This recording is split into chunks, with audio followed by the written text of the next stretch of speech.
सबसे बड़ी क्वालिटी क्या है? वो है सेल्फ डिसिप्लिन, यानी वो पूरे तरीके से खुद के कंट्रोल में है। वो जब चाहे वो खुद से अपनी मर्जी का काम करवा सकते। लेकिन आप सोच रहे होंगे कि मुझे तो बहुत प्रॉब्लम आती है सेल्फ डिसिप्लिन एग्जीक्यूट करने में। एग्जैक्टली और वो इसलिए है क्योंकि हमें से ज्यादातर लोग समझते ही नहीं कि सेल्फ डिसिप्लिन है क्या। डोंट वरी, आज की इस वीडियो में हम सेल्फ डिसिप्लिन, सेल्फ कंट्रोल के बारे में सीखेंगे। और ये सब हम जानेंगे scientist and social psychologist Roy Baumeister and John Tierney की अमेजिंग अमेजिंग बुक से, जिसका नाम है willpower, rediscovering the greatest human strength. तो आइए स्टार्ट करते हैं। सबसे पहला पॉइंट कहता है कि diet and self control are correlate. हमारा सेल्फ कंट्रोल इनफाइनाइट नहीं है और हमारे डाइट से कंट्रोल होता है। इसको समझने के लिए कोलंबिया यूनिवर्सिटी के रिसर्चर्स ने एक अमेजिंग एक्सपेरिमेंट। उन्होंने पिछले 10 महीने की सारी केस फाइल्स निकाली जिसमें प्रिजनर्स को, गुनहगारों को परोल यानी जमानत मिली।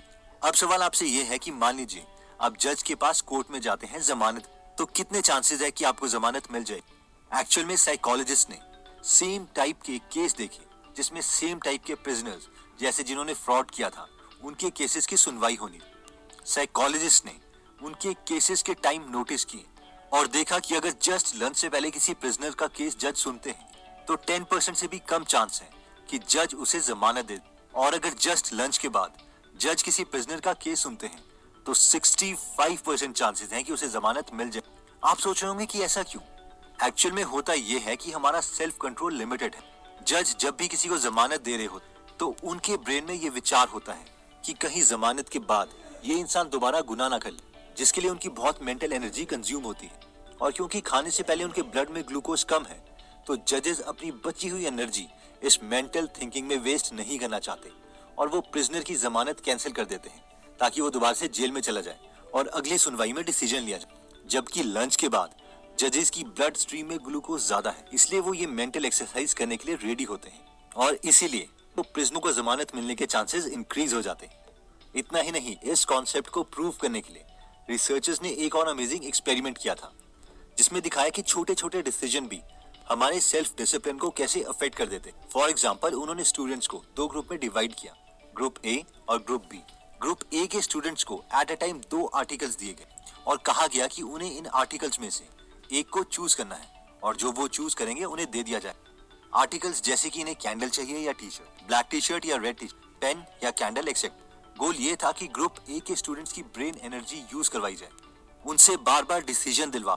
इसके बाद ग्रुप बी के स्टूडेंट्स को बुलाया और इन्हें बस ये आर्टिकल्स देखने को और रेट करने को कहा गया, यानी ग्रुप बी के स्टूडेंट से कोई डिसीजन नहीं दिलवाया गया। उसके बाद दोबारा से दोनों ग्रुप्स को बुलाया गया और कहा गया कि ऐसा करो, अपने हाथ को इस ठंडे पानी में जितनी देर तक हो सके रखो। अब ऑब्वियसली हमें एक सेल्फ डिसिप्लिन चाहिए अपने हाथ को ठंडे पानी में कॉन्स्टेंटली रखने की, क्योंकि बॉडी का ये नेचुरल रिस्पॉन्स नहीं है।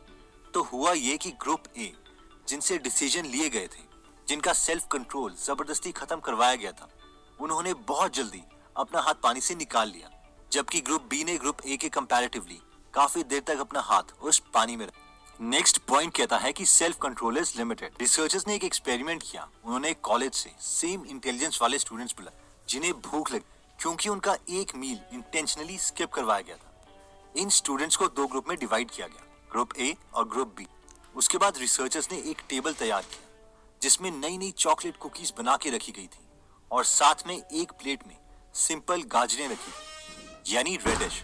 पहले ग्रुप ए को उस रूम में बुलाया गया और उन्हें कहा गया कि ये चॉकलेट्स आप लोगों के लिए नहीं, आप सिर्फ ये गाजर ही खाना।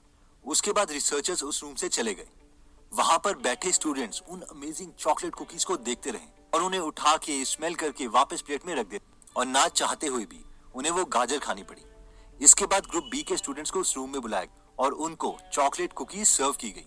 अब दोनों ग्रुप ए और ग्रुप बी को दूसरे रूम में ले जाया गया, जहां उन्हें ज्योमेट्री से रिलेटेड पजल सॉल्व करने के लिए दिए गए। दोनों ग्रुप ने सोचा शायद ये उनकी इंटेलिजेंस को टेस्ट करने के लिए किया जा रहा है, लेकिन एक्चुअल में वो क्वेश्चंस इतने डिफिकल्ट थे कि वो किसी से भी सॉल्व नहीं होने थे।